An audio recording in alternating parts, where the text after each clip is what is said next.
Baik, Assalamualaikum warahmatullahi wabarakatuh. Pada kesempatan kali ini, kami dari kelompok 3, dengan saya Bobi Williams Kagohara, dan Frida Luciana Permatasari, Matthew Martinus Henry, dan Muhammad Iqbal, akan menjelaskan tentang deteksi stroke pada pasien menggunakan neural network. Stroke merupakan salah satu penyakit pada otak manusia yang disebabkan oleh tersumbatnya aliran darah di pembuluh darah otak. Tersumbatnya ini menyebabkan oksigen dan nutrisi lain yang seharusnya diperlukan oleh tubuh menjadi tidak dapat disalurkan secara menyeluruh. Hal ini pula akan menyebabkan sel pada otak akan mati dalam hitungan menit. Stroke terbagi menjadi stroke hemoragik dan stroke iskemik. Stroke hemoragik adalah kejadian di mana pembuluh darah pecah sehingga aliran darah menjadi tidak normal. Stroke iskemik merupakan kejadian di mana aliran darah ke otak terhenti dikarenakan adanya pembekuan darah yang menyumbat pembuluh darah. Pada 2018, di Indonesia terjadi penurunan orang yang terkena stroke menjadi 10,9 per 1000 penduduk dari total 12,10 per 1000 penduduk pada tahun 2013. Akan tetapi, jumlah ini masih berada di atas tahun 2007 yang hanya berjumlah 8,3 per 1000 penduduk Indonesia yang terkena stroke, menurut Kemenkes tahun 2018. Salah satu teknologi yang dapat diterapkan untuk mendeteksi stroke adalah dengan menggunakan pendekatan algoritma machine learning. Salah satu algoritma machine learning yang mampu untuk mendeteksi stroke secara dini adalah artificial neural network.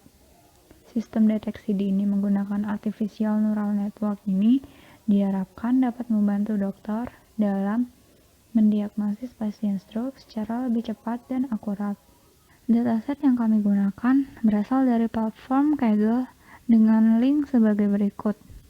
Dataset ini terdiri dari 5.110 baris atau telah dilakukan observasi pada total 5.110 orang dan menggunakan 10 atribut yaitu ID, gender, umur, status hipertensi, status penyakit jantung, status menikah, tipe pekerjaan, tipe kediaman, rata-rata level glukosa, BMI, status merokok, dan status terkena stroke.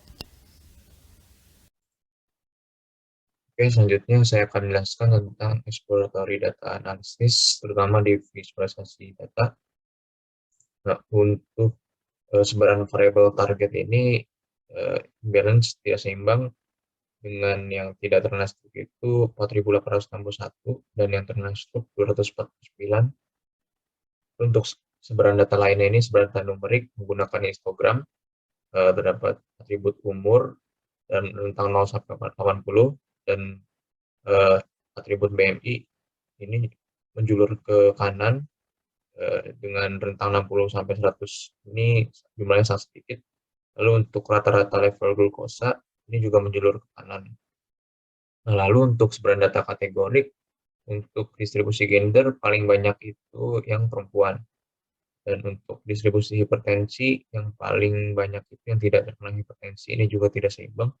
Dan yang untuk distribusi penyakit jantung, ini paling banyak yang tidak terkena penyakit jantung. Lalu untuk yang distribusi tidak pernah menikah, yang paling banyak itu yang pernah menikah. Lalu untuk tipe tipe pekerjaan yang paling banyak itu tipe pekerjaan yang private, dan yang paling sedikit itu yang tidak pernah bekerja. Untuk tipe residence ini seimbang, untuk urban dan rural. Lalu untuk status merokok ini yang paling banyak itu yang tidak pernah merokok, dan yang paling sedikit ini yang merokok. Sekarang saya akan menjelaskan mengenai data pre-processing. Jadi proses pertama, kita akan memisahkan data menjadi data latih dan data uji. Dengan proporsi data uji sebesar 33% dan juga data latih sebesar 64%.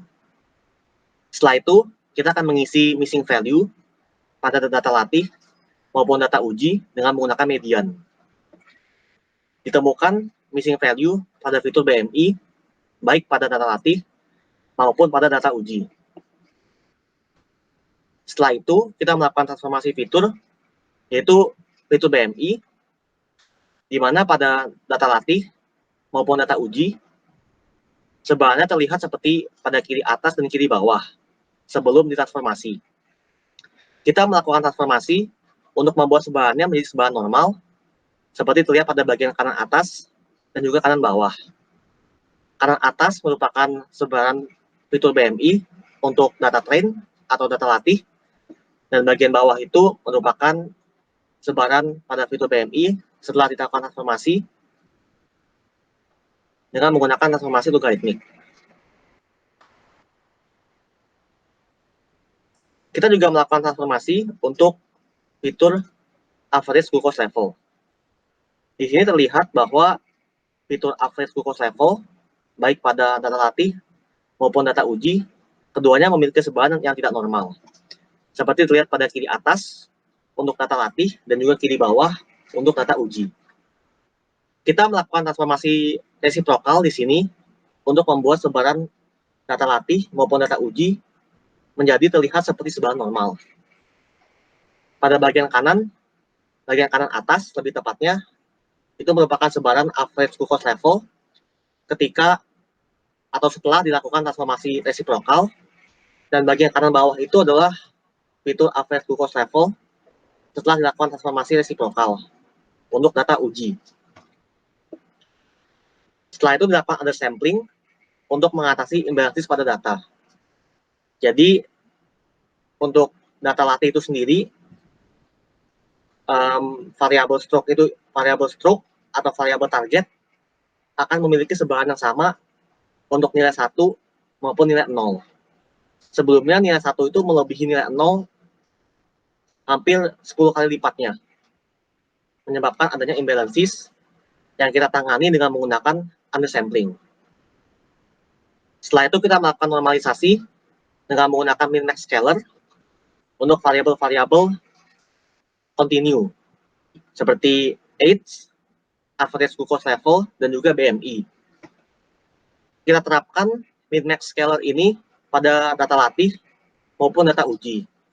Rumus dari min-max scaler dapat dilihat pada bagian bawah itu, di mana nilai X new adalah XI dikurang dengan minimum dari seluruh fitur dibagi dengan maksimum dari seluruh fitur dikurang minimum dari seluruh fitur.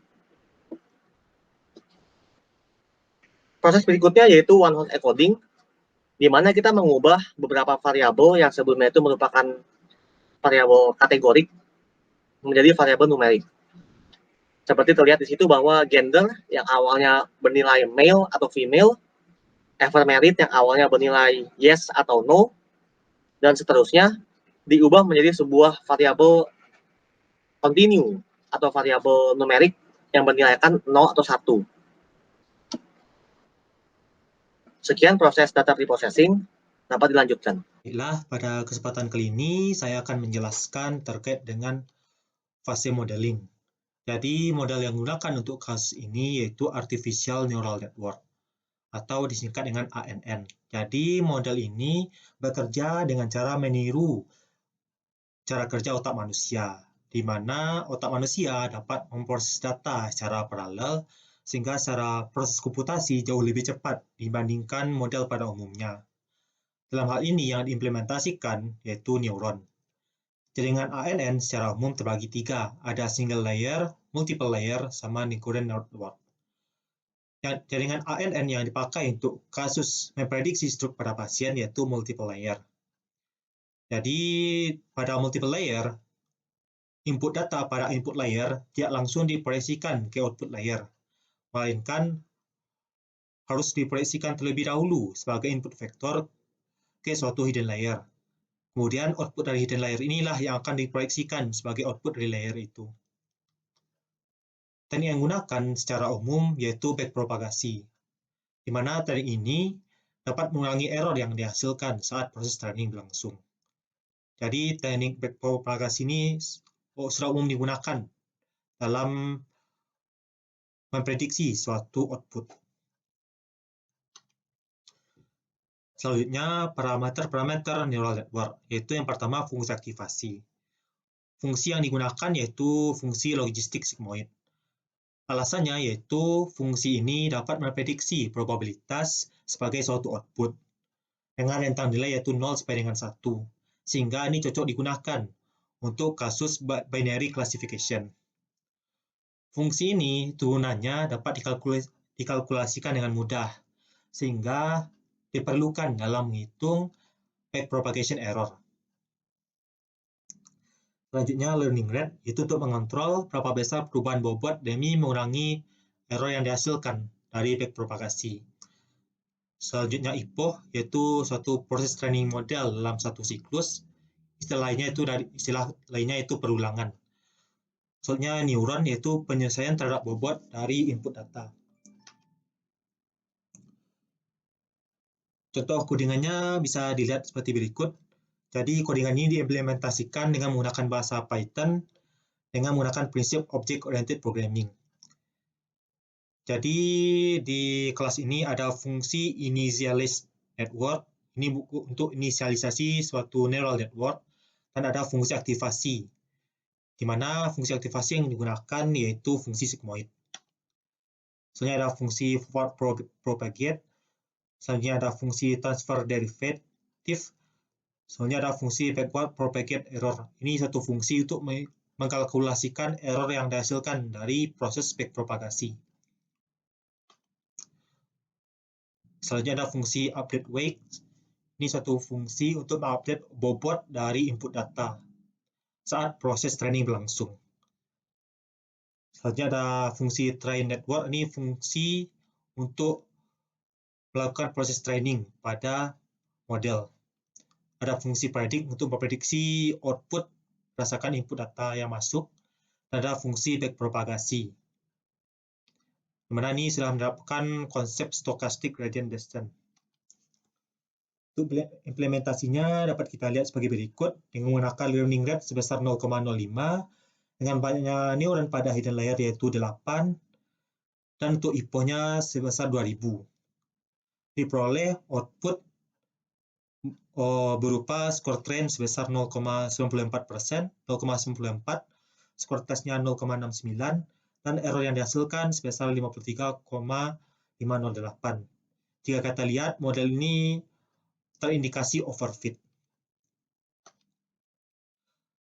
Arsitektur dari artificial neural network berdasarkan dari kasus ini dapat kita lihat pada gambar berikut.